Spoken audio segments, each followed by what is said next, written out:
أعوذ بالله من الشيطان الرجيم. بسم الله الرحمن الرحیم. عزیزان من، آج اگست 1971 کی 8 تاریخ ہے اور درس قرآن کریم کا آغاز سورہ الانعام کی 35ویں آیت سے ہوتا ہے. 6/35. شاید آپ میں سے اکثر احباب کو معلوم ہو کہ میں نے انگریزی زبان میں ایک کتاب لکھی. مقصد اس کا تھا مغرب کے فلاسفرز، ہسٹورین، سائنٹسٹ وغیرہ، ان کے سامنے اسلام کو پیش کرنا، اسلام کو انٹروڈیوس کرانا.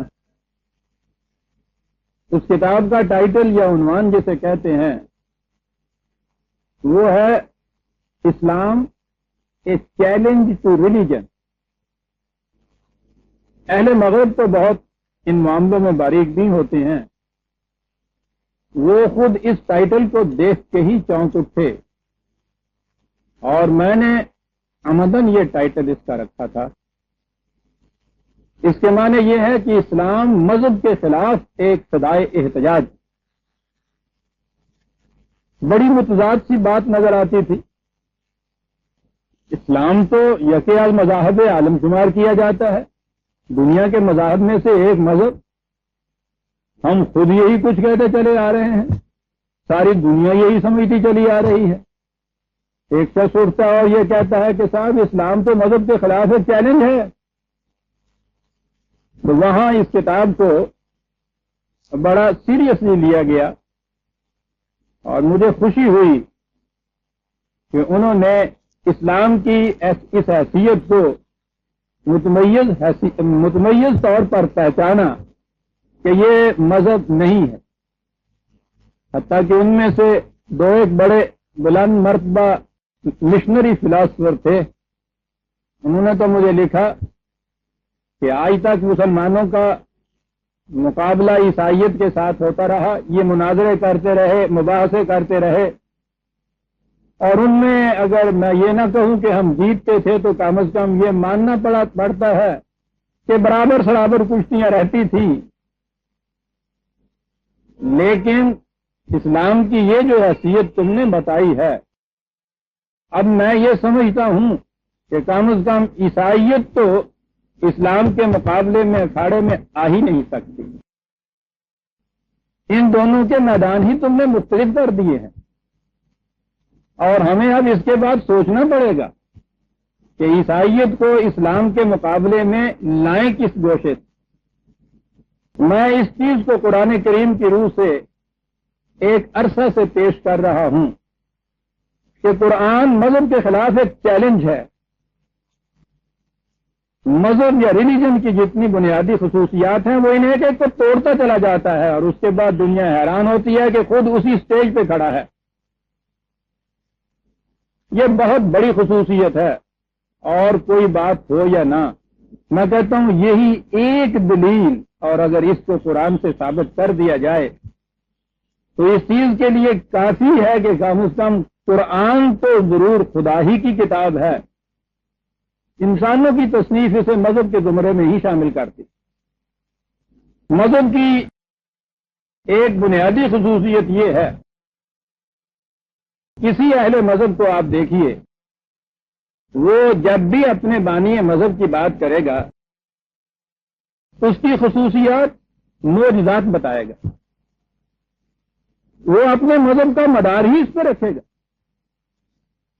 کہ ہمارے رشی نے پہاڑ کو چلا دیا، رام چندر جی نے دریا کو کھڑا کر دیا، اس نے مردے جلا دیے، اس نے اندھوں کو اچھا کر دیا. ان اہل مذاہب کے بانیان کی باتیں تو سننے میں آپ پہ کام آتی ہوں گی. یہ آپ کے ہاں کے جتنے اہل تصوف اولیاء کرام گنے جاتے ہیں، ان کے ہاں تو اکثر جو لوگ جاتے ہیں شاید آپ بھی جاتے رہے ہوں. وہاں آپ جا کے دیکھیے ان مجاوروں سے وہ کوئی ان کی تعلیم خاص پیش نہیں کریں گے، حتیٰ کہ ان کی کوئی کتاب بھی عام نہیں کریں گے. وہ ایسی ہوتی نہیں ہے انہیں عام کیا جائے. جتنا عرصہ آپ وہاں رہیں گے وہ حضرت صاحب کی کرامات سناتے رہیں گے آپ. اور یہ جو دنیا جائے گی بھی وہاں وہ مرجع انعام جو بنا رہے گا ان کے ہاں کا آستانہ، وہ ان کی کرامات کے زور پہ بنا رہے گا. جتنے لوگ بھی یہ وہاں جائیں گے کچھ ان کی تعلیم سے حاصل کرنے کے لیے نہیں جاتے، وہ جاتے اس لیے ہیں کہ وہ کرامت کے زور پہ وہ کچھ کر دکھاتے ہیں جو عام حالات میں عام طریقوں سے نہیں ہو سکتا. انبیاء یا بانیان مذاہب کے معجزات، اور اسی کا نام انہوں نے پھر اولیاء کرام یا صوفیہ کے قصے میں کرامات رکھ دیا ہوا ہے. کچھ فوق الفطرت کی بات، محیر العقول سے کارنامے، ایسے شعبے جو سمجھ میں نہ آئیں، یہ ہر مذہب میں ہوگا، دنیا کی ہر قوم میں ہوگا. یہ مذہب کی ایک بنیادی خصوصیت ہے، اور قرآن کریم کی کیفیت یہ ہے کہ شروع سے آخر تک دیکھ جائیے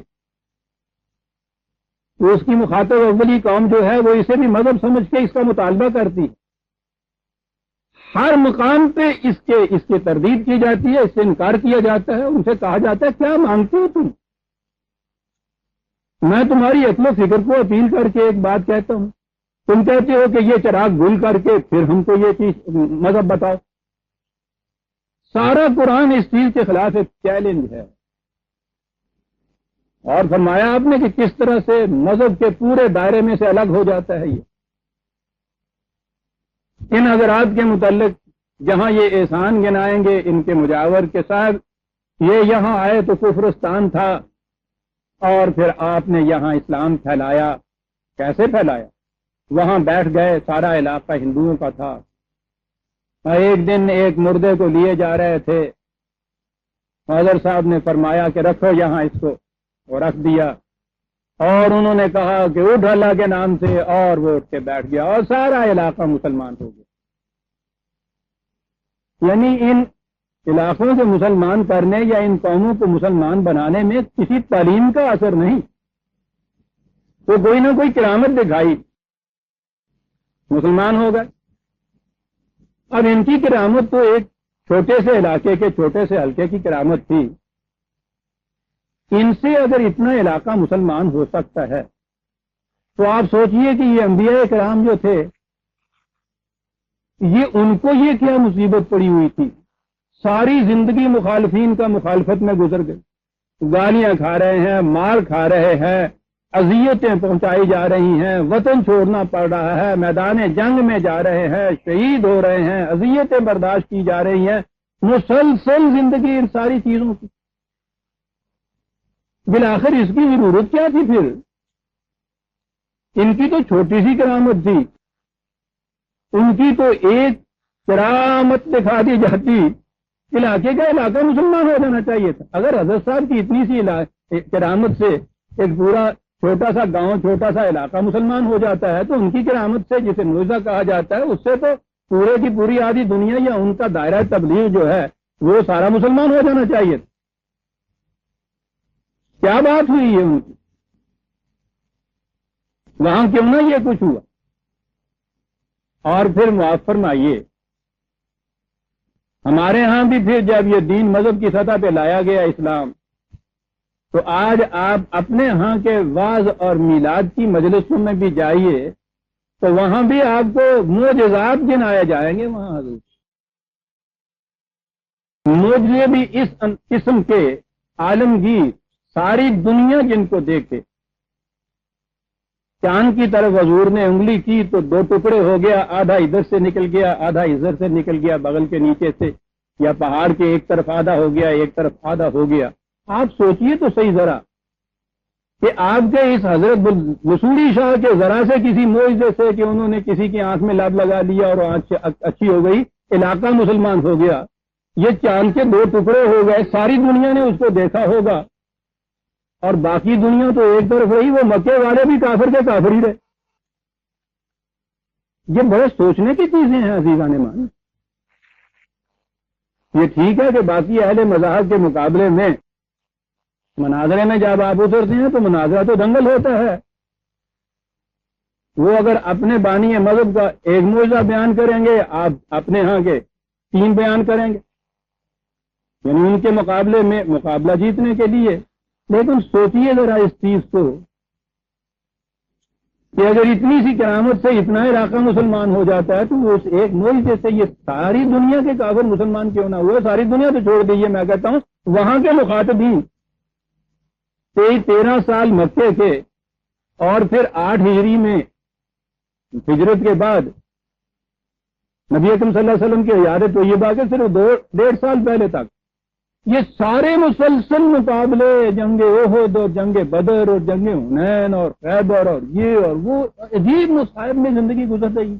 13 سال مکے کے اذیتوں میں گزر رہی ہے، پھر یہ ساری زندگی جنگوں میں گزر رہی ہے، اور اس کے بعد بھی قریش اہل مکہ اگر وہ سرنگون ہوئے ہیں تو مکہ فتح ہونے کے بعد ہوئے ہیں۔ یہ جتنے معجزات ہمیں بتائے جاتے ہیں ان کا انہوں نے کیا یہ ہے۔ ہمارے ہاں جو منہاج السنہ وغیرہ کتابیں ہیں اس میں کہ تمام انبیاء کے معجزات کو اکٹھے کر کے ان کو دی 2 سے ضرب، اور اس کے بعد حضور کے اتنے معجزے گنائے، اس لیے کہ حضور تو سید المرسلین ہے نا۔ بات یہ سوچنے کی ہے عزیزان نے، اس مسئلے کو چھوڑ دیجیے معجزہ ہو سکتا ہے یا نہیں ہو سکتا۔ سوچئے اس چیز کو کہ اتنی زندگی میں اتنے معجزے دکھائے جائیں اور کافر پھر کافر کے کافر ہی رہیں۔ غور طلب چیزیں ہیں یہ، کیا مشکل تھا اس کے لیے؟ اور اس کے بعد آئیے قرآن کی طرف۔ پہلی 2 آیتوں میں یہ تھا نا کہ قد نعلم انہ لیحزنک الذی یقولون فانہم لا یکذبونک، کہ جو باتیں یہ کرتے ہیں ہم جانتے ہیں کہ یہ رسول تیرے دل پر یہ کتنی گراں گزرتی، وہ کس قسم کی یہ تان و تشنیع بھری باتیں تھیں جو اس قدر گراں گزر رہی تھیں حضور کے لیے۔ اور آپ سے کہا یہ جا رہا ہے، اور نہایت بصیرت پر مبنی یہ تشفی ہے جو دی جا رہی ہے، جذباتی چیز نہیں ہے۔ فإنہم لا یکذبونک ولکن الظالمین بآیات اللہ یجحدون، یہ تجھے نہیں جھوٹا کہتے، کہا ہے ہم جو ان کو تعلیم دے رہے ہیں یہ اس کو جھٹلاتے ہیں۔ سیرت کی یہ کیفیت ہے، حضور کی بلندی سیرت کی، لیکن بہرحال یہ چیز کہا گیا ہے کہ گراں گزرتی ہے۔ یہاں کسی حضرت صاحب کے اوپر کوئی بات گراں ذرا گزرے اور پھر دیکھیے کہ وہ کس طرح سے آپ کو دورہ نہیں کر دیتے، جسے کہتے ہیں ڈرو۔ سامنے تو ایک طرف اپنے تنہائیوں میں کمرے میں بیٹھے ہوئے حضور کے خلاف دل میں اگر کوئی خیال گزر گیا تو وہ تو صاحب دنوں تک کے حالات کو جانتے ہیں، تو یاد رکھو تڑپا کے رکھ دیں گے، تباہ ہو جاؤ گے، برباد ہو جاؤ گے۔ یہاں رسول اکرم صلی اللہ علیہ وسلم قرآن شہادت دے رہا ہے کہ ان کی باتیں جو ہیں تجھے بڑا ہی کبیدہ خارج کرتی ہیں، ہم جانتے ہیں بہت گراں گزرتی ہیں۔ نہ خدا کا غضب جوش میں آتا ہے، نہ حضور کی کوئی کرامت کام دے رہی ہے۔ خدا بھی رسول اللہ سے یہی کہتا ہے، یہ نہیں کہہ رہا کہ ذرا ٹھہر میں نہ کٹی میں روڑنا، نہ کہا یہ ہے، کیا کہا ہے؟ فَصَبَرُوا عَلَىٰ مَا كُنتُمْ، استقامت سے برداشت کرو، ہمت نہ ہار جاؤ، افسردہ خاطر مت، دل برداشتہ نہ ہو جاؤ، برداشت کرو ان سب چیزوں کو استقامت سے، استقلال سے۔ اُذِّبُوا وَأُوذُوا، جٹلاتے ہیں، اذیتیں دے رہے ہیں، تم اذیتیں دے رہے ہیں۔ حتیٰ آتاہم نصرنا، کہاں کہ تم دیکھو گے کہ تائید و نصرت خداوندی آئے گی، کامیابی ہوگی۔ کہا لا مبدل لکلمات اللہ، قوانین خداوندی میں تبدیلی نہیں ہو سکتی، ہوگا اس کے مطابق، برداشت کرنا ہو، استقامت سے، استقلال سے، ثبات سے، صبر، برداشت کرنا پڑے گا۔ یہ تو حضور کے متعلق کہا، بات یہ تھی نا کہ صاحب انبیاء صاحب کا باقی اہل مذاہب کے دعوی کے مطابق وہ تو ان مقامات پر ہمیشہ معجزہ دکھا کے تو فوراً ہی سدھ کر لیتے سارے کام۔ کہا وَلَقَدْ جَاءَكَ مِن نَبَإِ الْمُرْسَلِينَ، پہلے نبیوں کی سرگزشتیں بھی تو تمہارے سامنے آ چکی ہیں. دیکھیے لا مبدل لکلمات اللہ کا ان قوانین خداوندی میں کوئی تبدیلی نہیں ہوتی، اور پہلے انبیاء کی سرگزشتیں بھی تمہارے سامنے آ چکی ہیں. تو بات تو صاف ہے کہ پہلوں کے ساتھ بھی یہ ہوتا رہا، انہوں نے بھی اسی طرح سے مقابلہ کیا. تمہارے ساتھ بھی یہ ہو رہا ہے، تمہیں بھی یہی کرنا ہوگا. نہ ان کے معاملے میں قانون بدلا، نہ تمہارے معاملے میں قانون بدل سکتا. یہاں تو یہ کہا جا رہا. اس کے بعد آیا ان کا مطالبہ. یہاں سے یہ آج کا درس شروع ہوتا ہے 35ویں آیت. وَإِن كَانَ كَبُرَ عَلَيْكَ إِعْرَاضُهُمْ فَإِنِ اسْتَطَعْتَ أَن تَبْتَغِيَ نَفَقًا فِي الْأَرْضِ أَوْ سُلَّمًا فِي السَّمَاءِ فَتَأْتِيَهُم بِآيَةٍ. بڑی عجیب چیز. عام ترجمہ تو یہ ہوگا کہ اگر تم پر ان کی یہ باتیں بہت گراں گزرتی ہیں تو اگر تمہیں استطاعت ہے عام ترجمے کے اعتبار تو پھر ٹھیک ہے، زمین میں کوئی سرنگ لگا لو، آسمان کے لیے کوئی سیڑھی بنوا لو، اور پھر یہ جس قسم کا مطالبہ کر رہے ہیں اس قسم کی کوئی محیر العقول بات ان کو بتا دو. یہ انداز ہے بات کہنے کا. میں نے عرض کیا ہے کہ قرآن کریم کا مفہوم سمجھنے کے لیے ہمیشہ یہ دیکھیے کہ اسی مضمون کی دوسرے مقامات پر آیات کیا آئی. اسی کو دوسری جگہ قرآن کریم میں یوں بیان کیا ہے 17/90 17/90. بڑی عجیب آیات ہے. یعنی اس نقطے کو سمجھانے کے لیے وہاں بات صاف یوں وَقَالُوا لَن نُؤْمِنَ لَكَ، یہ کہتے ہیں کہ یوں نہیں ہم ایمان لائیں گے. ان کا مطالبہ ہے یہ، یوں نہیں ہم ایمان لائیں گے. حَتَّى تَفْجُرَ لَنَا مِنَ الْأَرْضِ يَنبُوعًا، اشارہ کرو اور زمین سے ایک چشمہ اگلتا. أَوْ تَكُونَ لَكَ جَنَّةٌ مِّن نَخِيلٍ وَعِنَبٍ فَتُفَجِّرَ الْأَنْهَارَ خِلَالَهَا تَفْجِيرًا، یا یوں یاد کرو اور اس صحرا کے اندر لہلہاتے ہوئے درختوں کا ایک نہایت عمدہ باغ، اس کے نیچے پانی کی ندیاں جاری، یہ کچھ ہو جائے. اور تسقط السماء كما زعمت علينا كسفا، یا یہ جیسا تو کہتا ہے کہ آسمان سے عذاب تم پہ آ جائے گا، آسمان کا کوئی ٹکڑا گرا دو ہمارے اوپر. اور تاکہ یہ باللہ والملائکۃ قبیلا، حتیٰ کہ یہاں تک بھی یہ کہیں گے کہ نہیں یہ فرشتے اور خدا جن کا تو ذکر کرتا رہتا ہے ان کو ذرا سامنے لا کے کھڑا کرو. اور یکون لک بیت من زخرف، یا اپنے لیے ذرا چٹکی بجاؤ، بلاؤ ایک کالے دیو کو اور سونے کا مکان تمہارے لیے کھڑا ہو جائے. اور ترقی بالسماء، یا ہمارے سامنے آسمان کی طرف چڑھ جاؤ. وَلَن نُؤْمِنَ لِرُقِيِّكَ حَتَّى تُنَزِّلَ عَلَيْنَا كِتَابًا نَقْرَؤُهُ، نہیں ہم صرف تمہارے آسمان پہ چڑھنے سے ایمان نہیں لائیں گے، وہاں سے ایک لکھی لکھائی بنی بنائی مجلد کتاب یوں اترتی دکھائی اور وہ ہمارے سامنے آئے تو ہم اس کو پڑھ. یہ کہتے ہیں کہ ہم اسی صورت میں ایمان لائیں گے کہ یہ باتیں ہم کو دکھاؤ. تو یہ ہے نا وہی چیزیں کہ جو روز ہم معجزات اور کرامات میں گنتے چلے آتے ہیں. کہا ان کا یہ مطالبہ ہے. اب اس مطالبے میں دو فریق آ گئے، خدا آ گیا اور اس کا رسول آ گیا. سنیے جواب عزیزان من. قل سبحان ربی، ان سے کہو کہ میرا خدا تو اس سے بہت بلند ہے کہ اس قسم کی شعبدہ بازیاں دیکھ. خدا تو وہ رہا. اور اپنے متعلق یہ عزیزان من الفاظ سننے کے، حل کنت الا بشرا رسولا، جہاں تک میں ہوں میں تو انسان ہوں سر، میں تو بشر، میں تو تمہارے جیسا ایک بشر مثلکم ہے. رسول میں تو صرف خدا کا پیغام تم تک پہنچاتا ہوں، اس کے بعد میں تو ایک انسان ہوں. تم کیا مطالبے کرتے ہو؟ نہ تم نے خدا کی حقیقت کو پہچانا کہ وہ ہر ایک کے مطالبے کے لیے یہ قوانین فطرت جو ہیں ان کو بدلتا چلا جائے. سبحان ربی، وہ اس کو بہت بلند ہے. کہ تم کہو کہ ہم تب ایمان لاتے ہیں کہ یہاں خلاف فطر ایک چشمہ پھوٹے اور خدا تمہاری قدر ایک چشمہ یہاں سے پھوٹے، وہاں باغ اگا دے اور چامب لا دے، اتوں کابل تو سردہ مگا دے. خدا کو کیا سمجھا ہے تم نے خدا کو پہچانا ہی نہیں. سبحان اللہ. اور پھر مجھ سے یہ کہتے ہو کہ میں یہ کر کے دکھاؤں. بابا میں تو ایک بشر ہوں, انسان ہوں, تمہارے جیسا انسان, فقط رسول ہوں, خدا کے پیغام تم تک پہنچاتا ہوں, اور اس کے علاوہ تمہارے جیسا ایک انسان ہوں.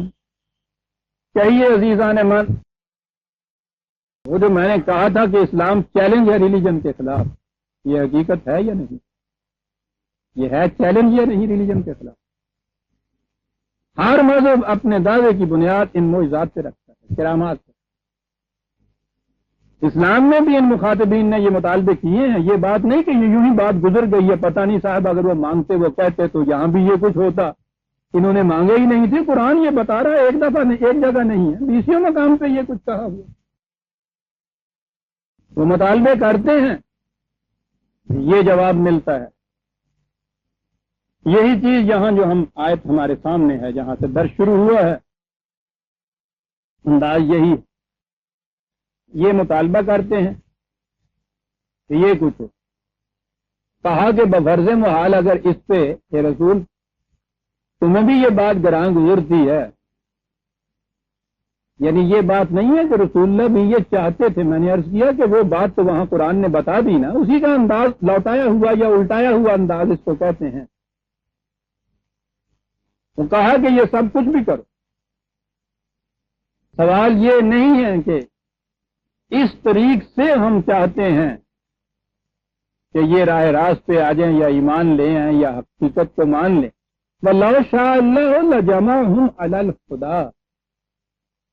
اگر ہماری مشیت میں یہ ہوتا کہ سارے انسان ایمان والے مومن ہی پیدا ہوتے تو یہ سارا سلسلہ رسل و ہدایت, یہ رشد و ہدایت کا سلسلہ, رسولوں کا بھیجنا, انبیاء کا آنا, یہ تمام چیزیں ضرورت ہی نہیں تھی ہمیشہ. ساری دنیا کی بکریاں پہلے دن سے آج تک ایک ہی مذہب پہ چلے جا رہی ہیں. ہر شیر کا وہی مذہب ہوتا ہے جو دوسرے شیر کا آج تھا یا 5000 10,000 سال پہلے تھا. سورج کا ایک ہی مذہب ہے, سب چلے گا. ستارے سارے ایک مذہب کے اوپر چلے جا رہے ہیں. ہر نو جس طریق پہ چلنے کے لیے پیدا کی گئی ہے ان میں اختلاف ہی نہیں ہوتا, ان کو کنورٹ کرنے کی ضرورت ہی نہیں ہوتی. اور یہی وجہ ہے کہ ان کی طرف انبیاء نہیں بھیجے گئے, رسولوں کی ضرورت ہی نہیں ہے. کیا ہے, انہیں مجبور پیدا کیا گیا. جس روش پر چلنے کے لیے, جسے ان کی فطرت کہتے ہیں, انہیں پیدا کیا گیا, وہ مجبور ہیں اس روش کے اوپر چلنے کے لیے. اگر یہ انسانوں کے معاملے میں بھی یہی مقصود ہوتا کہ یہ عقل و فکر کے چراغ ان کے گل کر کے ان کو اس طرح سے ہدایت پہ لایا جاتا تو یوں ناک کو ہاتھ لگانے کی ضرورت کیا تھی؟ بھیڑ بکریوں کی طرح انہیں ایسا ہی پیدا کر دیتے, اسلام پہ انہیں پیدا کرتے, اسلام کے اوپر یہ چلتے رہتے, بات ختم ہو گئی. لو شاء اللہ لجمعہم علی الہدی. اگر ہمارا قانون مشیت یہ ہوتا تو جیسے کائنات کی باقی چیزوں کے متعلق ہم نے کیا اس کے متعلق بھی یہی کرتے, اسی قسم کا ایسے پیدا کر دیتے تو یہ مجبوراً چلتا جاتا. ہماری مشیت یہ تھی نہیں. مشیت کیا تھی؟ وہ یہ تھی کہ حیوانات کی زندگی سے اس کی زندگی متمیز کر دی جاتی. جب اس کی زندگی متمیز کی, عزیزان من, مذہب حیوانات کا ہوتا ہے جس میں عقل و فکر کو کوئی دخل نہیں ہوتا. انسان کو پیدا کیا تو ایک امتیازی چیز اس میں پیدا کر دی کہ عقل و فکر دیا گیا, انتخاب یا چوائس کی ایک صلاحیت دے دی. حیوانات کے سامنے ایک ہی راستہ ہوتا ہے, ایک سے زیادہ پاسبلٹیز ہوتی نہیں. بکری کے لیے یہ چوائس نہیں ہے کہ گوشت کھانا چاہے یا سبزی کھائے. انتخاب کا سوال نہیں. جب انتخاب کا سوال نہیں ہوتا تو عقل و فکر کا سوال نہیں ہوتا. انتخاب تو عقل و فکر سے ہوتا ہے. انسان کے متعلق کا وَهَدَيْنَاهُ النَّجْدَيْنِ. عجیب و غریب چیزیں عزیزان من قرآن. ہمیشہ 2 پاسبلٹیز اس کے سامنے ہوتی, 2 راستے اس کے سامنے ہوتے. جو ہی ایک سے زیادہ راستہ ہوا سوچنا پڑ گیا آپ کو کہ کون سا اختیار کیا جائے. کہا کہ ہم نے اس طرح سے اس کو پیدا کیا عقل و فکر دی، انتخاب کے لیے دو راستے دیے، وہاں اس کو چھوڑا، اسے کہا فمن شاء فلیؤمن ومن شاء فلیکفر، کہ ہم نے اتنا ہی کرنا تھا، دونوں راستے دکھا دیے، عقل و فکر دے دی، روشنی دے دی، آنکھیں دے دی، سوچنے سمجھنے کی صلاحیتیں دے دی، اور اس کے بعد پھر جس کا جی چاہے دائیں کا راستہ اختیار کرے، جس کا جی چاہے بائیں کا راستہ۔ اور اگر ہم نے اس دوراہے پہ کھڑے ہو کے کوئی اس قسم کا کارنامہ کرنا ہوتا کہ یہ خود نہ فیصلہ کرتے، ہم مجبور کر دیتے ان کو ایک ہی راستے پہ چلنے پہ، معجزہ دکھا کے، کرامت دکھا کے، تو یہ پھر دو راستے، عقل و فکر، انتخاب کی صلاحیت، یہ سارا کوئی بکھیڑا کاہے کے لیے؟ دیکھا لا شاہ کی کیا معنی ہے؟ یوں ہی اگر ان کو ایک راستے پہ چلانا ہوتا تو ہم انہیں پیدا ہی کیوں نہ ایسا کر دیتے؟ قرآن کس طرح سے اس کی تردید کرے؟ وہ جو آپ کے ہاں بھی بعد میں، تو آگے میں آؤں گا کہ اسلام میں سازشیں کہاں کہاں ہوئی، تو آپ کے ہاں بھی یہ چیز آ گئی کہ ہر بچہ فطرت پر پیدا ہوتا ہے، اور اسلام دین فطرت ہے، یعنی ہر بچہ اسلام پہ پیدا ہوتا ہے، اور پھر اس کے بعد اس کے ماں باپ ہیں جو یہودی نصرانی اس کو بنا دیتے ہیں۔ کبھی کوئی کسی کی فطرت بھی بدل سکتا ہے؟ بکری کے بچے کی ایک فطرت ہوتی ہے، جس فطرت میں وہ پیدا ہوتا ہے، ساری دنیا کی بکریاں یا شیر مل کے بھی چاہیں کہ اس کی فطرت بدل کے اس کو گھاس نہیں تو درندہ بنا دیں، بنا ہی نہیں سکتے۔ فطرت کہتے ہی اسے جو بدلیا جا سکتا، فطرت پہ پیدا ہوتا ہے، فطرت کیا؟ دین فطرت اسلام ہے، الفاظ ہیں، کوئی کھڑا ہو کے سوچتا نہیں کیا کہہ رہے ہیں ہم۔ اسلام پہ پیدا ہوتا ہے، اور اس کے بعد پھر کیفیت یہ ہے کہ وہ جو باقیوں غیر مسلم کے گھروں میں پیدا ہونے والے بچے ہیں ان کو تو چھوڑ دیجیے، یعنی پیدا تو ہر بچہ وہ کہتے ہیں نا اسلام پہ ہوتا ہے، وہ بھی اسلام پہ ہی ہوتے ہیں، انہیں چھوڑ دیجیے۔ ہم جو خود مسلمانوں کے گھروں میں پیدا ہوئے ہیں، ہم اسلام کے اوپر ہیں، یعنی مسلسل ہمارے یہاں شور مچ رہا ہے کہ اسلام نہیں ہے، مسلمانوں کی زندگی اسلام جیسی نہیں ہے، یہ فطرت ہے ان کی۔ بہرحال قرآن کہتا یہ ہے کہ اگر ہمیں مقصود یہی ہوتا کہ ان کے عقل و فکر کی صلاحیتیں مفلوج کر کے ان کو ایک راستے پہ چلایا جائے، ہمارے لیے مشکل کیا تھا کہ ہم ان کو پیدا ہی اسی طرح سے کرتے۔ انسان کی پوزیشن حیوانات کے مقابلے میں بڑی متنوع ہے، اور یہ شرف انسانی ہے جس کو عقل و فکر کہتے ہیں، دو راستے کا دینا، انتخاب کا، چوائس کا، اس کو حق دے دینا بہت بڑی چیز ہے عزیزان من۔ کائنات میں یہ حیثیت لامحدود حد تک خدا کو حاصل ہے، اور اس کی عطا کردہ اس کائنات میں صرف انسان کو حاصل ہے، یہ شرف انسانیت ہے۔ اور وہ جب اس نے کہا ہے کہ ہم پھر یہ کچھ دکھا کے چراغ گل نہیں کرنا چاہتے ان کے عقل و فکر کے، اس کے معنی یہ ہیں کہ جانے کے دادند دیگر نہ گیرن۔ کیا بات کیا جاتا ہے؟ یہ جان کے متعلق کہا، میں یہ کہوں گا کہ یہ جو صلاحیتیں دی ہیں خدا نے، وہ کہتا جب ہم نے دی ہیں ہم واپس نہیں لیا کرتے، چھینا نہیں کرتے، ہم اس قسم کے دیالو نہیں ہیں کہ ایک ہاتھ سے دیا دوسرے سے چھین لیا۔ شعر اقبال کا بھی سنی لیجئے، پلے باندھنے کی چیز ہوتی ہے، جانے کے دادند دیگر نہ گیرن۔ خدا نے انسان کو جان دی ہے، وہ اس سے جان چھینتا نہیں ہے۔ آدم بمیر از بے یقینی، انسان اپنی بے یقینی سے مر جاتا ہے، وہ تو نہیں جان چھینتا۔ وَلَوْ شَاءَ اللَّهُ لَجَمَعَهُمْ عَلَى الْهُدَىٰ، ہماری مشیت ہوتی، ہم ایسا چاہتے تو ہم پیدا ہی کو ایسا کر دیتے۔ فَلَا تَكُونَنَّ مِنَ الْجَاهِلِينَ، ایسا خیال کرنے سے کہ صاحب ایک معجزہ دکھا کے ساری دنیا کو مسلمان کر دیا جائے، کرامت دکھا کے اسلام، تو جہالت ہے۔ اللہ اکبر، جہالت ہے یہ جنہیں بڑے فخر سے پیش کیا جاتا ہے آپ کے ہاں کے حضرت صاحب نے ایک معجزہ دکھایا، سارا گاؤں مسلمان۔ قرآن کہتا ہے فَلَا تَكُونَنَّ مِنَ الْجَاهِلِينَ، جہالت۔ اور پھر آپ کے ہاں کے اوپر چلیں تو انبیاء کرام کے معجزات کا جو ذکر ہے، قرآن کہتا ہے فَلَا تَكُونَنَّ مِنَ الْجَاهِلِينَ۔ عزیزان من، میں نہیں کہتا، میں کب جرأت کر سکتا ہوں یہ کہنے کی؟ یہ کہتے ہیں خدا بھی کب جرأت کرتا ہے، یہاں اسے پتہ ہی نہیں ہے۔ معاذ اللہ، معاذ اللہ، ہزاروں معجزے جو بنائے جاتے ہیں،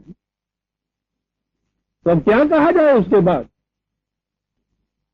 کہ یہ کیا کہتا ہے فلا تکونن من الجاہلین، یہ ہمیں مخال کرتا ہے۔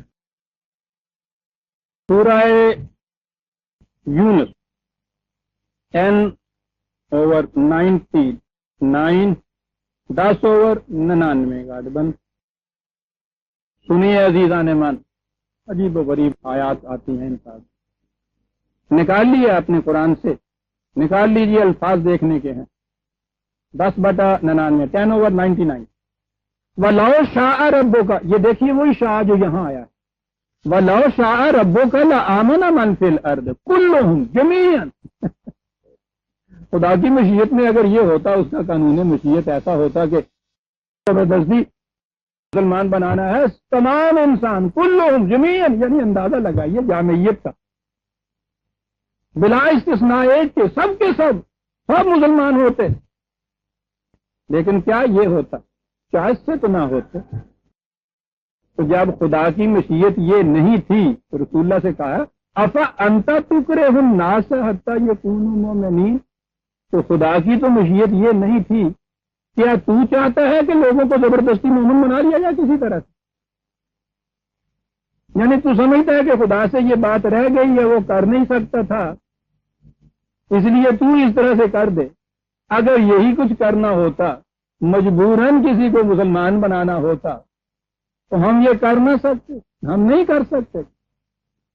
کلہم جمیعاً، ہم تو یوں پیدا کرتے۔ اور اس کے بعد افا انت تکرہ الناس حتی یکونوا مؤمنین، تو کیا تو پھر یہ کرنا چاہتا ہے کہ ایسا طریقہ اختیار کیا جائے کہ ان کے عقل و فکر کے دیے بجھا کے مجبور کر کے ان کو مسلمان بنا دیا جائے کسی طرح؟ کیا تو یہ چاہتا ہے؟ آگے سنیے، وَمَا كَانَ لِنَفْسٍ أَن تُؤْمِنَ إِلَّا بِإِذْنِ اللَّهِ، ایمان جبر و اکراہ سے نہیں، یہ تو قانون خداوندی کے مطابق لایا جا سکتا ہے۔ یہاں بھی ہمارے ترجموں نے بِإِذْنِ اللَّهِ کا ترجمہ اللہ کی اجازت کیا اور بات پھر وہیں کی وہیں لوٹا دی۔ بات تو وہی ہو گئی۔ اگر یہ آپ کہیں کہ ایمان تو ہماری اجازت سے لایا جا سکتا ہے، تو پھر انسان کے اختیار میں تو پھر کچھ نہ رہا۔ جسے اس نے اجازت دی وہ مسلمان ہوا، جسے اس نے اجازت نہیں دی وہ ہوا ہی نہیں۔ یعنی جس چیز کی وہ تردید کر رہا ہے کہ ہم مجبوراً نہیں کرنا چاہتے، اگلی ہی آیت میں ایک ہی لفظ کے غلط ترجمے سے پھر وہیں لے گئے۔ ہاں، اس کے لیے قانون ہے، اور اگلے ہی لفظوں میں وہ بات ہے عزیزان من، میں سمجھتا ہوں پتہ نہیں کیا ہو گیا ہے۔ کہا وہ قانون کیا ہے؟ سنیے عزیزان من، جور و اکراہ سے ایمان لانا نہیں، قانون خداوندی کے مطابق وہ کیا ہے؟ وَيَجْعَلُ الرِّجْسَ عَلَى الَّذِينَ لَا يَعْقِلُونَ، وہ قانون یہ ہے کہ جو شخص عقل و فکر سے کام نہیں لیتا اس پر معاملہ مشتبہ رہ جاتا۔ رجس بڑا عجیب لفظ۔ اب پانی کچولا مارے ہے ہوں نا، پتا کچولا چکر پہ پانی رلا دینا، کیا لفظ قرآن استعمال، یعنی ایک صاف ستھرا نتھرا پانی، اس کے ساتھ کثافت اور غلاظت وہ الگ رہنی چاہیے۔ اس سے کفر اور اسلام اس طرح سے دو الگ الگ متمیز چیزیں ہیں، انہیں الگ رہنا چاہیے۔ کہتے جو عقل و فکر سے کام نہیں لیتے، ہوتا یہ ہے کہ وہ کچولا مار دیں گے، وہ ان دونوں چیزوں کو ایسا گڑمڑ کر دیتے ہیں کہ بات صاف ہی نہیں ہوتی ان کے اوپر۔ یہ ہے ہمارا قانون، لا یعقلون۔ کہتا باقی یہ جو پوچھتے ہیں کہتے ہیں کہ صاحب معجزہ دکھائیے، قل انظروا ماذا فی السماوات والارض ما تغنی الآیات والنذر، کہتا ان سے کہو کہ جاؤ کائنات میں چلو پھرو، دیکھو تو صحیح گھاس کی ایک ایک بتی معجزہ بن کے نظر آتی ہے یا نہیں؟ معجزہ وہ ہے جو انسان کو عاجز کر دے کہ وہ ایسا نہ کر سکے۔ اگا تو دیجیے خدا کے قانون کے خلاف ایک پتی گھاس، معجزے دیکھنا چاہتے ہیں تو جائیں کائنات میں چلے پھریں، خدا کے معجزے نظر آ جائیں گے۔ باقی رہا ان کا یہ تقاضا تو اس کے بعد تو پھر جبراً مسلمان بنانے والی بات ہے۔ یہی کچھ کرنا ہوتا ہم نے تو پھر ہم پیدائشی ان کو کیوں نہ بنا دیتے۔ قانون ہمارا یہ ہے، اور یہی چیز یہاں دہرائی برادران نے یہاں جو کہا کہ یہ معجزات کے مطالبے کرتے ہیں، تم بھی اگر کر سکتے ہو تو کر دکھاؤ، اس کے معنی یہ ہیں کہ سوال یہ ہے ہی نہیں کہ ایسا کر دکھاؤ، سنو، وہ پھر فکرہ سامنے رکھیے کہ اگر ہماری مشیت میں ہوتا تو ہم پہلے ہی ایسا کرتے کہ سارے کے سارے مسلمان ہوتے. یہ بات نہیں. انما یستجیب الذین یسمعون، ہماری اس دعوت پر لبیک وہ کہے گا کہ جو دل کے کانوں سے اسے سنے. دیکھنے، سننے، سمجھنے کی صلاحیت کو مفلوج کر کے ایمان نہیں لایا جا سکتا، نہ مسلمان بنایا جا سکتا. اس پہ تو وہ لبیک کہے گا جو اسے سنے گا. سننے اور دیکھنے کی دو کیفیتیں قرآن نے دوسرے مقامات میں بیان کر دی ہیں کہ تمہاری مجلس میں آ کے بیٹھتے بھی ہیں، ایسا نظر آتا ہے کہ بڑی گہرائی سے تمہاری بات سن رہے ہیں اور تمہاری طرف دیکھ رہے ہیں. کہا عجیب لفظ ہے وہاں کہ انما ينظرون ولكن لا تبصرون. نظر اور بصر میں وہاں فرق کیا ہے قرآن نے کہ ٹھیک ہے فزیکل آئیز سے تمہاری طرف دیکھ رہے ہیں، مینٹل آئیز جو ہیں ان کے ہاں کی فکر کی جو آنکھیں ہیں وہ کہیں اور گئی ہوئی ہیں، وہ بند ہوئی ہوئی ہیں. کان تو یہاں ہیں ان کے، کان نے جہاں پہنچانی تھی بات وہ ہیڈ کوارٹر جو ہے وہ کہیں اور انہوں نے مصروف رکھا ہوا ہے. سنتے بھی اس طرح سے ہیں. کہا یوں سننے کی بات نہیں ہے. جو سنتا ہے اور سننے کے معنی ہے کہ پھر اس کو دل تک اتارتا ہے، اس سے امید کی جا سکتی ہے کہ وہ اس پہ لبیک ہے. اب دوسری کیٹیگری ہے. عام طور پہ یہ کہا جاتا ہے والموت یبعثهم اللہ ثم الیہ یرجعون، کہ آگے قرآن نے یہ کہا ہے کہ مردے جو ہیں اللہ ان کو زندہ کرے گا. آپ دیکھتے ہیں کہ اس طرح سے ربط کچھ نہیں نظر آتا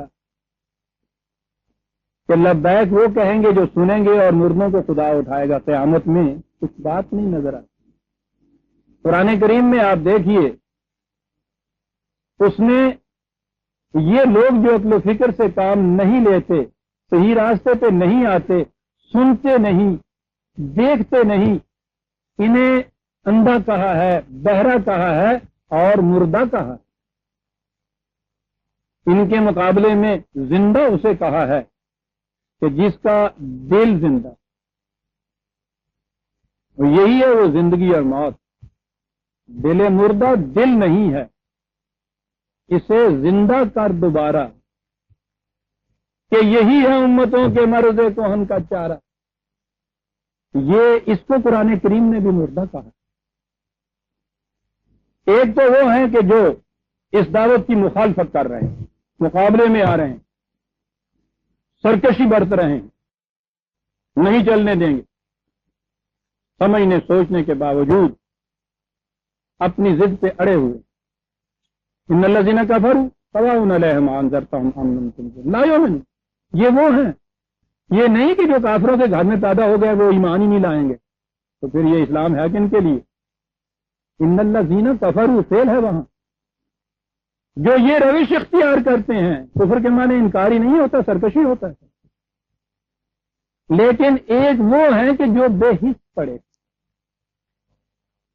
سرکشی کا رد عمل نہیں ہے، بے حس سے ہیں. ان کی کیفیت کیا ہوگی؟ یہ ہے جو کہا کہ یہ جو ہے ان تک پہنچائے چلے جاؤ آہستہ آہستہ آہستہ آہستہ، ان میں زندگی کے آثار نمودار ہو جائیں گے. ان میں امکان ہے اس چیز کا کہ آ جائیں تمہاری طرف. یہ کہاں سے بات لی ہے؟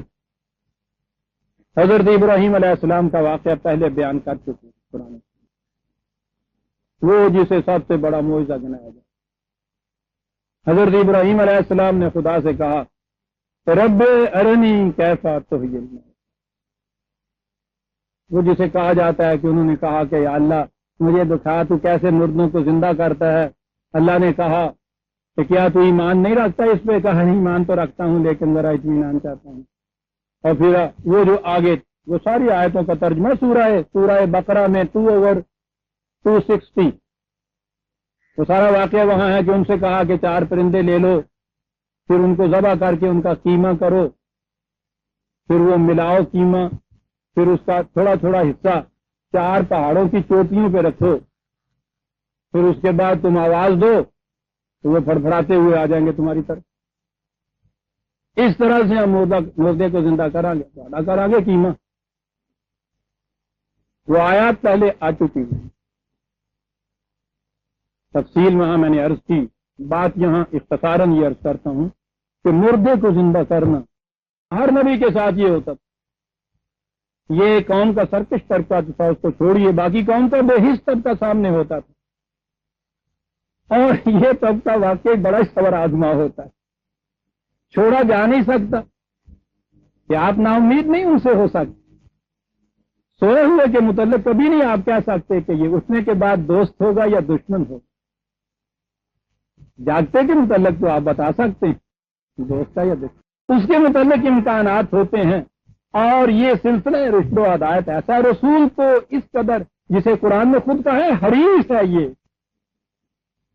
بڑا حریص ہوتا ہے کہ ان میں سے ایک ہی ایمان لے آئے، اے نہیں بھی منو چندہ دے دے، یہ بچ جائے کسی طرح، ایک طبیب مشفق کی طرح ہر مریض کے متعلق اس کے دل میں یہ ہوتا ہے کہ یہ بچ جائے کسی، اس کو کہتے ہیں حریص۔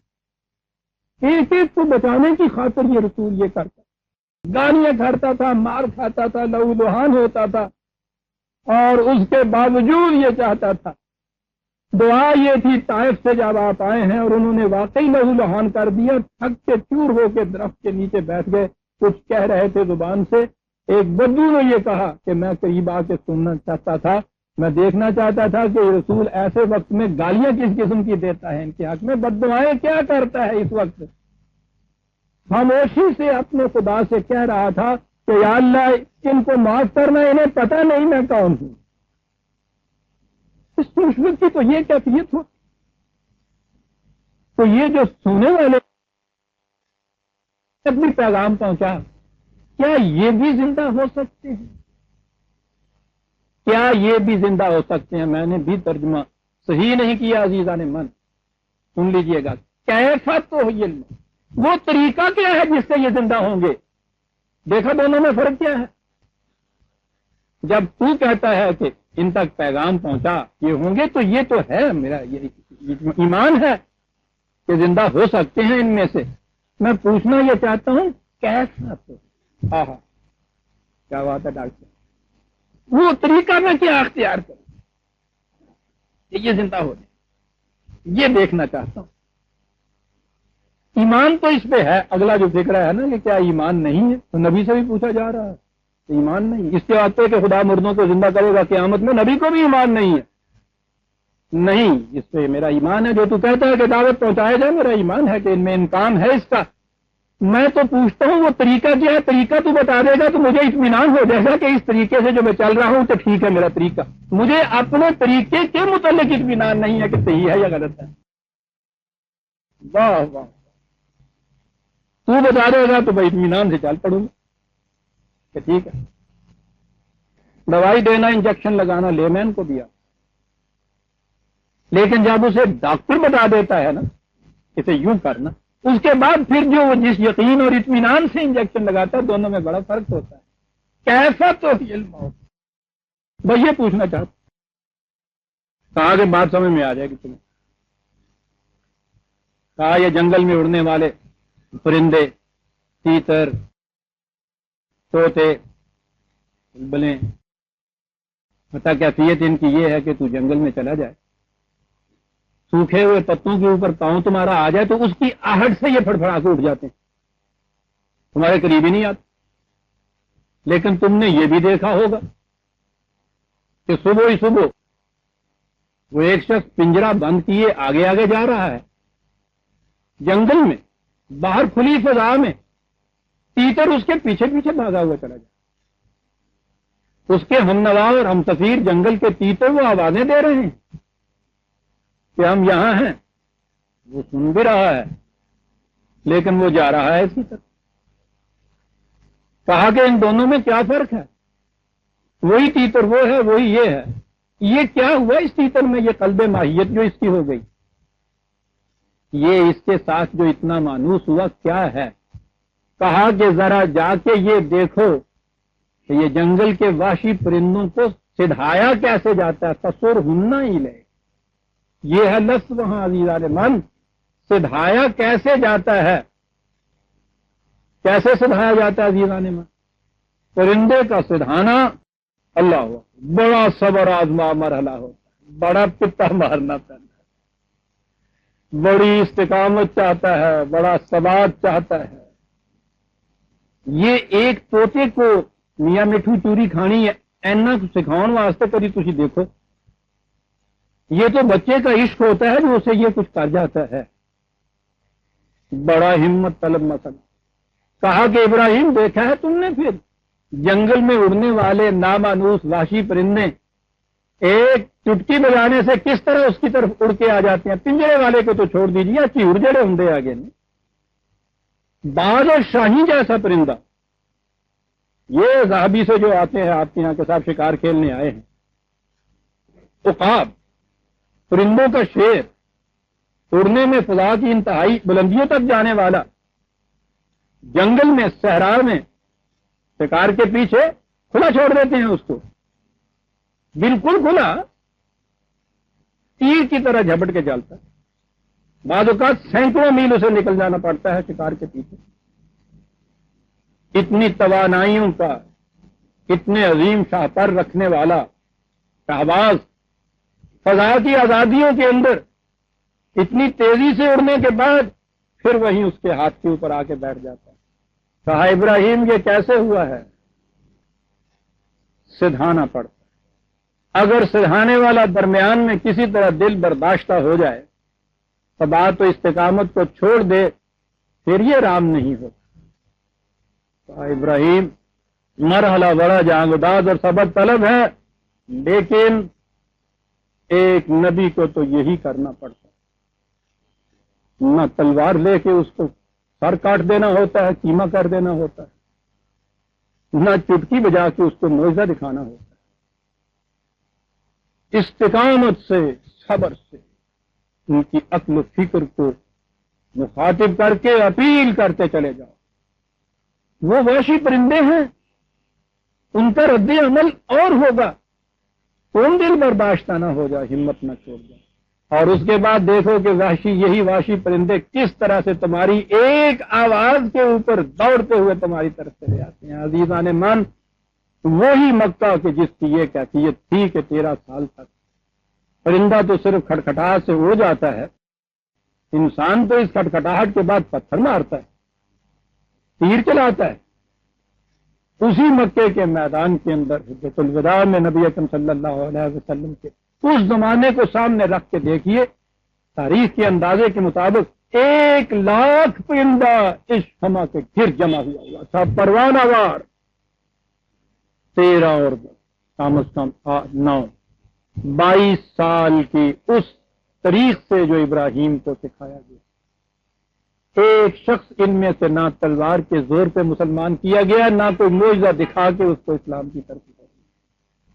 وہی طریقے ابراہیمی جس سے کہ مردے زندہ ہوا کرتے ہیں، سن لیا، انما یستجیب الذین یسمعون، یہ جو بیدار ہیں تمہارے سامنے جاگتے ہیں، ان میں سے تو جو دل کے کانوں سے تمہاری بات کو سنے گا وہ لبیک کہے گا، اور یہ جو والموت یبعثہم اللہ ثم الیہ یرجعون، اور یہ جو اس وقت بے حس میں نظر آتے ہیں، کوئی رد عمل ہی ان کا نہیں ہے، ان کے متعلق بھی مایوس دل برداشتہ مت ہو جاؤ، اس کو ان کو طریقے ابراہیمی کے مطابق سدھانا شروع کر، پہنچاؤ اپنی آواز، کہتے چلے جاؤ، کہتے چلے جاؤ، اس حد تک کہتے چلے جاؤ کہ نبی اکرم صلی اللہ علیہ وسلم کے آخری زندگی میں سورہ الرعد میں بھی ہے، یہ 2-3 مقام پہ ہے، یہ مقدس آرزو دل میں بیدار ہوئی اور ہونی چاہیے تھی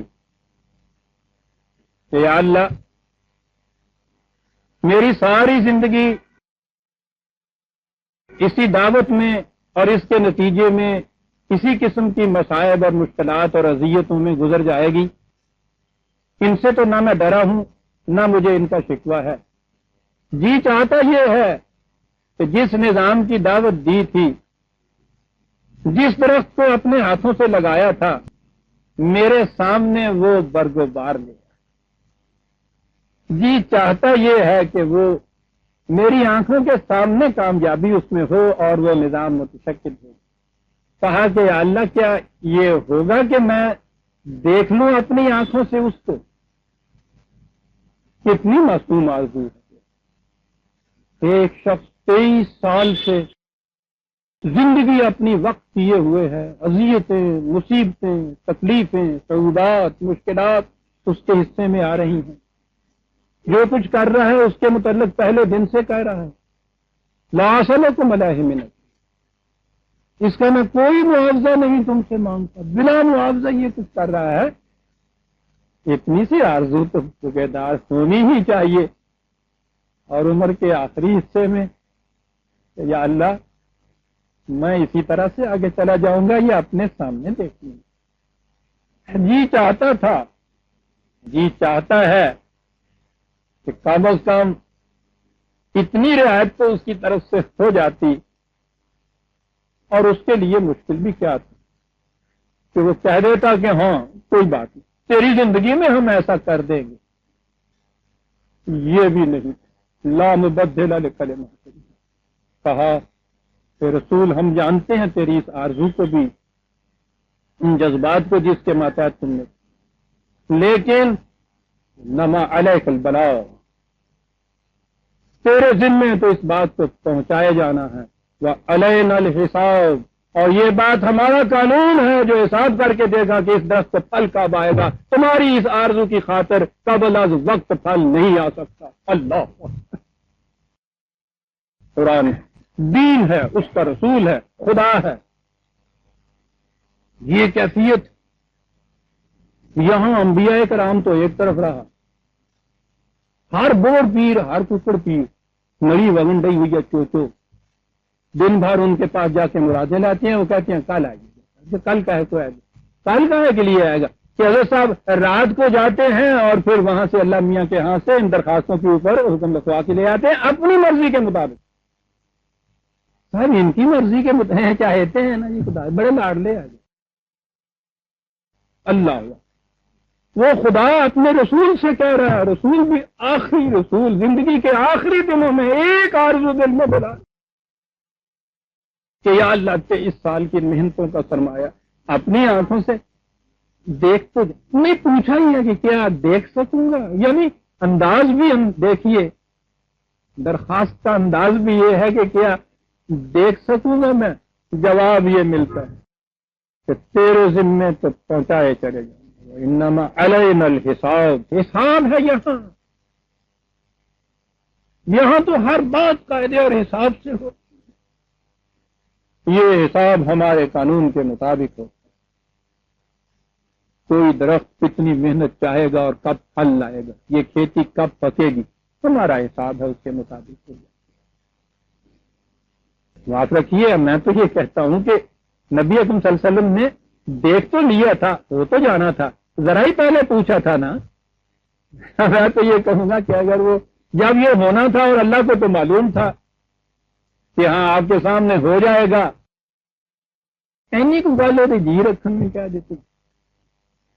لیکن صاحب جو بات اس میں ہے علینا الحساب میں، پھر وہ بات نہ رہے۔ ہو سکتا تھا کہ کوئی تھوڑی جی رہی کر گیا ہے، ہو سکتا تھا کہ بعد میں ہم کہہ دیتے کہ صاحب وہ تو رسول تھا نا، اس کی خاطر تو خدا نے کہہ دیا پہلے کہ ہاں صاحب ہم ضرور تمہیں دکھائیں گے، ہماری خاطر تو نہیں، جو رسول سے کہا وہی ہم سے کہا جا رہا ہے۔ علینا الحساب، ہر عمل کا نتیجہ ایک ریکننگ کے مطابق، کیا لفظ ہے صاحب، یہ ہے ترجمہ اس کے مطابق ہوتا ہے۔ جب بھی کوئی نتیجہ قانون کے مطابق نکلے گا، ہر چیز حساب شدہ اس کے مطابق ہوگی۔ ایسا ایگزیکٹ حساب لگا ہوا ہے کہ زمین پہ بیٹھے ہوئے چاند کے اوپر کنٹرول ہو رہا ہے۔ آپ کو معلوم ہے یہ کس قوت سے ہو رہا ہے؟ یہ سارا کچھ حساب کی قوت۔ وَالْمَوْتَ يَبْعَثُهُمُ اللَّهُ ثُمَّ إِلَيْهِ يُرْجَعُونَ، جو میں نے کہا تھا کہ وہ ترجمہ وہ حساب جو کان رکھتے ہیں وہ تو تیری آواز پہ لبیک کہیں گے، مردے ان کو ہم اٹھائیں گے قیامت کو، وہ ہماری طرف آ جائیں گے۔ بات نہیں،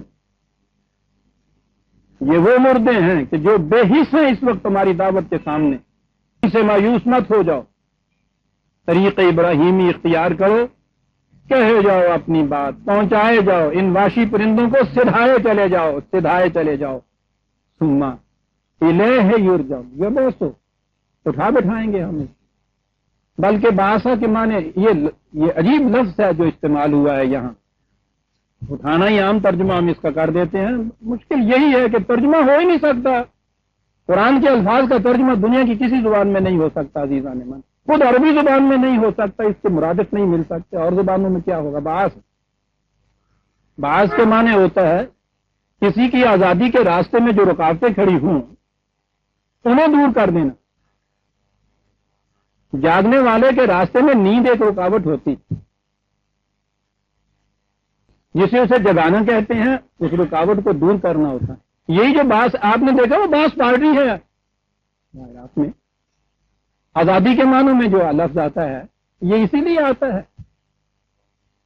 کہ وہ جو آزادی کے راستے میں رکاوٹیں ہیں انہیں دور کرنے والی پارٹی. عربی زبان میں یہ لفظ اس معنی میں استعمال ہوتا ہے. میں نے عرض کیا نا کہ آج استعمال ہو رہا ہے. کہا یہ کہ یہ جو بے حس ہیں نا ان کے راستے میں کچھ رکاوٹیں ہیں، وہ رکاوٹیں ہم دور کر دیں گے. تم کہے چلے جاؤ، وہ رکاوٹیں دور ہوتی چلی جائیں گی. نتیجہ کیا ہوگا؟ الیہ یرجعون. ہمارے ہاں تو جہاں بھی یہ راجعون کا لفظ آیا اور ہم نے قیامت کو اٹھایا کہ وہاں جائیں گے. کیا کہا؟ پھر یہ ہماری طرف آ جائیں گے. یہ واشی پرندے جو اس وقت کھٹکھٹاہٹ سے دور بھاگتے ہیں پھر اس کے بعد ایک آواز دینے سے تیری طرف چلے جائیں گے. لیکن چونکہ یہ نبی اپنی طرف نہیں بلاتا، یہ دعوت اللہ ہوتی ہے، خدا کی طرف بلاتا ہے، اس لیے ثم الیہ یرجعون کا تو کہے چلے جائے، پھر یہ آواز دینے پہ خدا کی طرف چلے آئیں گے، لوٹ آئیں گے، کہیں نہیں جائیں گے. وقالوا لولا نزل علیہ آیۃ من ربہ. پھر وہی بات میں نے عرض کیا ہے نا کہ یہ ان کا مطالبہ تھا معجزے کا، جس کی بنا پہ یہ کہا تھا کہ معجزوں کے زور کے اوپر مسلمان کرنا ہوتا تو ان کو ہم پیدائشی مسلمان کیوں نہ بتا. کہا یہ کہتے ہیں کہ کیوں نہیں اس قسم کی یقین نازل ہوتا. قل ان اللہ قادر علی ان ینزل آیۃ. بات یہ نہیں ہے کہ وہ ایسا کر نہیں سکتا. اگلے لفظ عجیب و غریب. یہ بات نہیں کہ وہ جیسا یہ کہتے ہیں ایسا کر نہیں سکتا، وہ قادر ہے اس کے اوپر، کر سکتا ہے. ولکن اکثرهم لا یعلمون. بات یہ ہے کہ یہ جہالت کی فرمائش ہے، یہ جو کرتے ہیں علم و بصیرت پہ مبنی نہیں ہے بات، اس لیے وہ ایسا نہیں کرے. کر سکتا ہے. یہ ہمارے ہاں متکلمین میں بھی بات سے چلی آ رہی ہے. آج کل بھی کبھی کبھی نوجوان آ جاتے ہیں مجھے بات کہتے ہیں، وہ بات چلی آیا کرتی ہے خدا کا اختیار، اس کا قادر مطلق ہونا. خدا قادر مطلق ہے، سب کچھ کر سکتا ہے. میرا اعتراض کیا جاتا ہے کہ کیا خدا جھوٹ بول سکتا ہے؟ آپ دیکھیں گے میں فیلسفی آف لاجک جسے آپ کہتے ہیں اس میں کچھ بات نہیں، یعنی مقابلے میں جو شخص ہے اس کو محض مقابلے میں ہرا دینا جسے کہتے ہیں، لاجواب کر دینا بات میں صرف. کیا خدا جھوٹ بول سکتا ہے؟ یہ اسی قسم کی چیز وکیلانہ حربہ جسے کہتے ہیں جو عدالت میں یہ چیز ہوتی ہے. دعویٰ یہ تھا کہ ایک شخص اپنی بیوی نے کہا تھا یہ مجھے مارتا پیٹتا ہے، اس نے کہا تھا کہ نہیں مار. تو وکیل نے اس سے پوچھا تھا کہ صاحب مجھے یہ بات بتائیے کہ آپ نے اپنی بیوی کو مارنا چھوڑ دیا ہے یا نہیں؟ کہے چھوڑ دیا ہے تو اس کے معنی مارتا تھا، کہے نہیں چھوڑا تو اس کے معنی اب بھی مارتا. ہم پتا مقدمے کیویں جیتے جاندے آ گئے. چھوٹا 1000 روپیہ میں تمہیں اون بری کرا کے لیا ہوں، کوئی اون بری ہوں منطق ہو. خدا ایسا کر سکتا ہے؟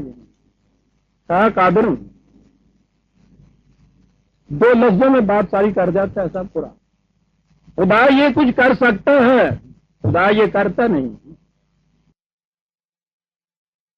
اسی بات ہے. کیا وہ خلاف فطرت چیزیں دکھا سکتا ہے یا نہیں دکھا سکتا ہے؟ دکھاتا نہیں. کیا وہ یہ کر سکتا ہے کہ آم کا پیڑ ہم بوئیں اور اس کے اندر ببول آئیں؟ کر سکتا ہے، وہ کرتا نہیں. کیوں نہیں کرتا؟ لن تجد لسنت اللہ تبدیلا۔ خدا بڑا اصول پرست ہے، اس نے ایک دفعہ کہہ دیا کہ ہم یہ ایسا نہیں کریں گے، کبھی نہیں وہ ایسا کرے گا۔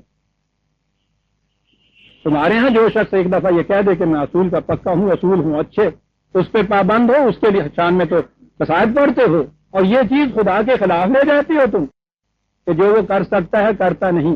ایک آدمی سچا ہے، ساری عمر سچ بولتا ہے، اصول کا پکا ہے، آپ یہ کہتے ہیں کہ نہیں صاحب وہ سچ بولے گا، آپ جب بھی اسے کہیں گے کہا یہ جا سکتا ہے کہ کیا وہ جھوٹ بول سکتا ہے یا نہیں؟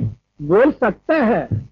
آپ کہیں گے ٹھیک ہے جھوٹ بول سکتا ہے، وہ جھوٹ بولے گا نہیں، کیونکہ اصول کا پکا ہے وَلَن تَجِدَ لِسُنَّتِ اللَّهِ تَبْدِيلًا لَا مُبَدِّلَ لِكَلِمَاتِ اللَّهِ۔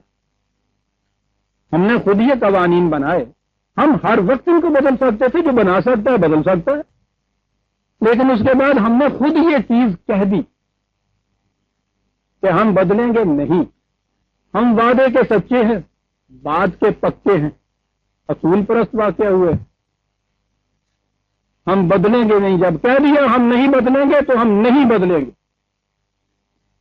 اس سے اس کے قادر مطلق ہونے کے اوپر کوئی حرف نہیں آ گیا، بلکہ یہ تو بہت بڑی قدرت ہے کہ اتنی بڑی قدرت رکھتے ہوئے کہ بدل سکتا ہے پھر نہیں بدل سکتا، یہ بڑی چیز ہوتی۔ کیسا حسین شعر یاد آ گیا، سنیے ڈاکٹر۔ بے قراری ہے کس قرار کے ساتھ، بے قراری ہے کس قرار کے ساتھ، جبر ہے دل پہ اختیار کے ساتھ۔ اسے اپنی اختیار کلی کے ساتھ اتنا بڑا جبر ہے اپنے اوپر خود عائد کردہ، یہ مجبوری نہیں ہوتی، جو خود عائد کردہ ہوتا ہے یہ اصول پرستی ہوتی۔ قُلْ إِنَّ اللَّهَ قَادِرٌ عَلَىٰ أَن يُنَزِّلَ آیَةً وَلَٰكِنَّ أَكْثَرَهُمْ لَا يَعْلَمُونَ۔ یہ چیز تم کہتے ہو کہ صاحب یہ خدا یہ کچھ کر کے زبردستی مجبوراً مومن پیدا کرے، مجبوراً ایک روش کے اوپر چلنے والا پیدا کرے، یہی چاہتے ہو نا تم؟ کہا تم دیکھتے نہیں ہو کہ اس نے یہ کچھ بھی کیا ہوا ہے؟ وَمَا مِن دَابَّةٍ فِي الْأَرْضِ وَلَا طَائِرٍ يَطِيرُ بِجَنَاحِهِ إِلَّا أُمَمٌ أَمْثَالُكُمْ۔ یہ جو تم کہتے ہو کہ سارے مومن کیوں نہ پیدا ہو گئے، کہتے ہو کہ خدا ایسا کر نہیں سکتا تھا، کر نہیں سکتا، کہتا ذرا دیکھو تو صحیح، یہ سارے جتنے ذی حیات ہیں، دابا اور طیر دونوں اس میں لے آیا۔ دابا وہ ہیں جو زمین کے اوپر چلنے والے ہوتے ہیں، یہ جتنے بھی یہ ذی حیات ہیں، جتنے بھی اڑنے والے پرندے ہیں، دیکھتے ہو ان کو، کیا ہوا ہے نا مجبور پیدا ہم نے ان سب کو، ہے نا سب مومن؟ کوئی ان میں سے جس روش کے اوپر چلنے کے لیے انہیں پیدا کیا گیا ہے اس کے خلاف کبھی ذرا بھی ادھر ادھر کچھ کرتا ہے؟ مجبور پیدا کر سکتے ہیں نا ہم، ہے نا یہ چیز؟ عزیزان من، وقت تو بڑا تھوڑا سا ہے لیکن بات آ گئی ہے سامنے، چھوڑ نہیں سکتا۔ پہلے تو یہی چیز ہے کہ یہ دابا اور یہ طائر جتنے بھی ہیں یہ سب جانتے ہیں کہ انہوں نے کس روش پہ چلنا ہے۔ آپ کو معلوم ہے قرآن نے اس کے لیے الفاظ کیا استعمال کرے؟ 24/41، 24/41 نکال لیجیے سب، میں اتنے میں پانی پی لوں۔ سنیے کیا کہتا ہے، أَلَمْ تَرَ أَنَّ اللَّهَ يُسَبِّحُ لَهُ مَن فِي السَّمَاوَاتِ وَالْأَرْضِ وَالطَّيْرُ صَافَّاتٍ۔ تم نے اس پہ کبھی غور نہیں کیا؟ طرح ہوتا ہے جہاں محسوس طور کے اوپر کسی چیز پہ غور کیا جائے، غور نہیں تم نے کیا کہ اس کائنات کی پستیوں اور بلندیوں میں جو کچھ بھی ہے، اب یہاں ترجمہ آپ کے ہاں ہو گیا، خدا کی تسبیح کرتا ہے، اردو میں تسبیح کرتا ہے، پنجابی تسبیح پھیرتا ہے، جہاں دیکھیں گے آپ تسبیح کرتا ہے، تسبیح کو تسبیح لیا پھر اس کے بعد تسبیح کرتا ہے، کائنات میں ہر شے تسبیح کرتا ہے۔ میں یہ عرض کر چکا ہوں، اس لفظ کے بنیادی معنی جو ہوتا ہے سبحہ کے معنی، اس کے معنی ہوتا ہے گھوڑا اپنی اس چال سے جس میں وہ پوری توانائیوں سے اپنے پاؤں کھول کے چلتا ہے، کیا کہتے ہیں اس چال کو؟ جی پوری دوڑنا جڑا چلتا ہوں ہے، کچھ اور لفظ ہے اس کے لیے، ایک تو وہ دلکی سی ہوتی ہے نا، سرپٹ دوڑنا جسے کہتے ہیں، نہیں، اس کو یہ ٹیکنیکل ٹرم، پنجابی گھوڑے ایسا دوڑتے ہی نہیں، آگے ہے ہی نہیں سارے کے، وہ جو چال گھوڑے کی ہوتی ہے جس کے اندر وہ پورے پاؤں کھول کے بھاگ، وہ جو تیراکی یہ ہوتی ہے جس میں پورا ہاتھ چون کر کے کرنا ہوتا ہے، عربی زبان میں اسے سبھا کہتے ہیں۔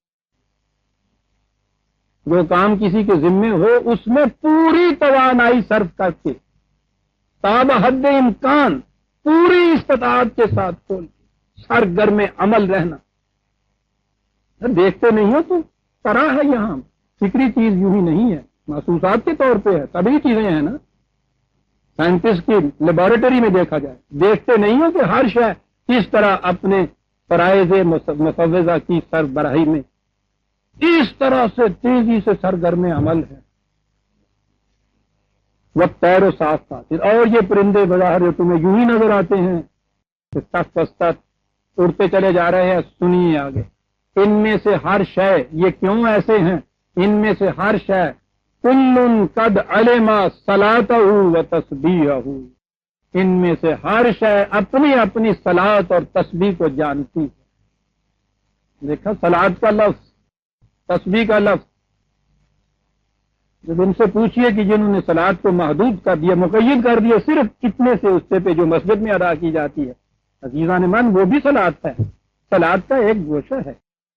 صلات تو ساری زندگی میں پھیلی ہوئی ہوتی ہے، صلات کے معنی ہے قوانین خداوندی کے پیچھے پیچھے چلتے چلے جانا، لیکن جب صلات کو صرف نماز اور تسبیح کو پھیرنا کہا اور ان سے پوچھا جائے کہ صاحب یہ تو پھر ان کی نماز ان کی تسبیح تو ہم دیکھتے نہیں ہیں، وہ کہتے ہیں کہ یہ ٹھیک ہے، یہ چیزیں تم دیکھ نہیں سکتے، بس وہ کرتے ہیں اندر ہی۔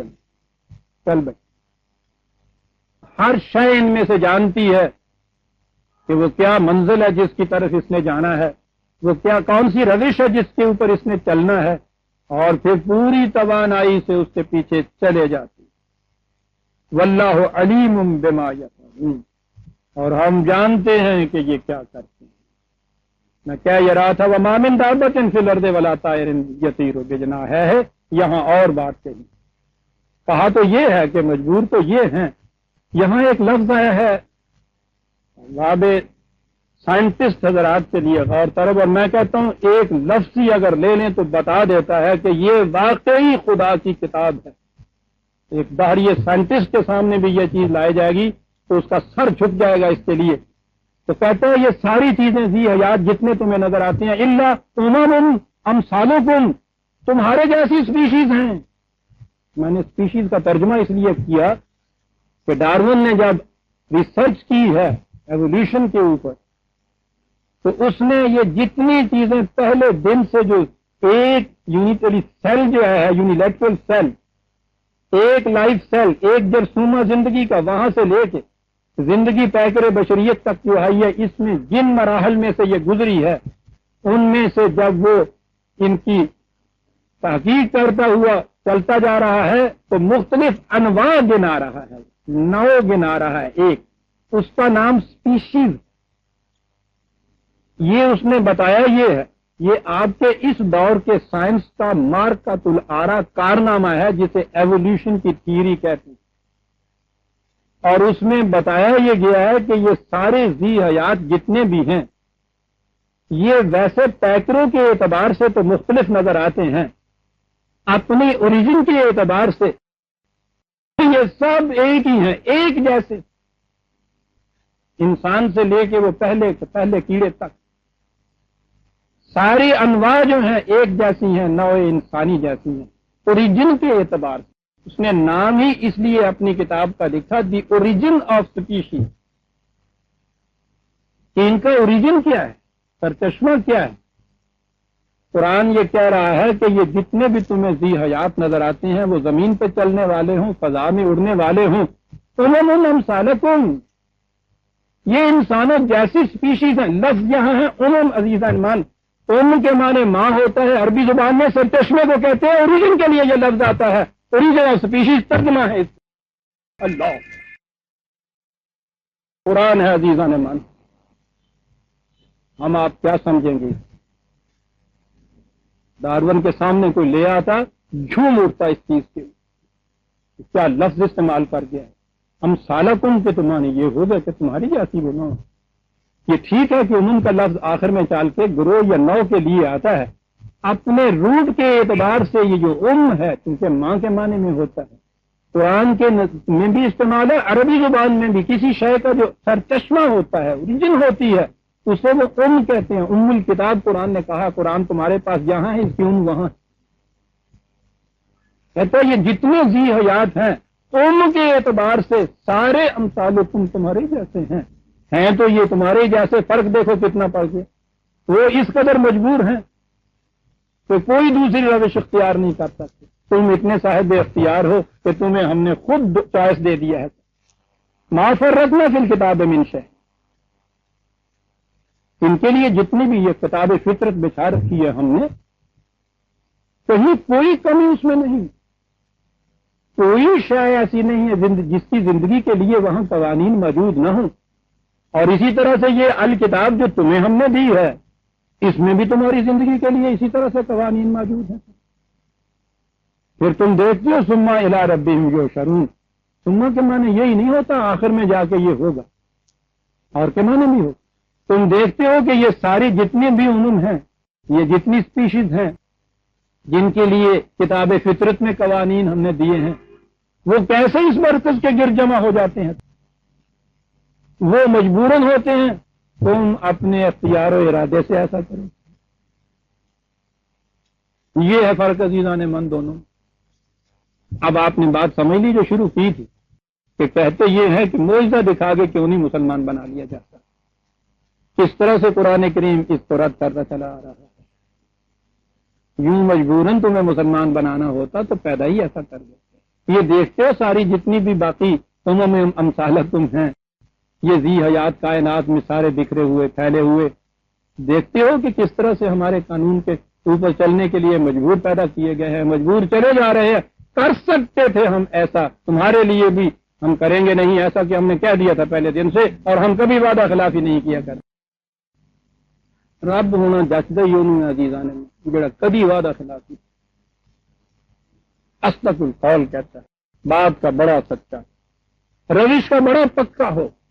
قانون ہی وہ ہوتا ہے جو کسی کی خاطر بھی نہ بدلے عزیزان، اس میں نہ رور آیت ہو کسی کی، نہ کسی کی دشمنی اس میں مقصود ہوتا ہے۔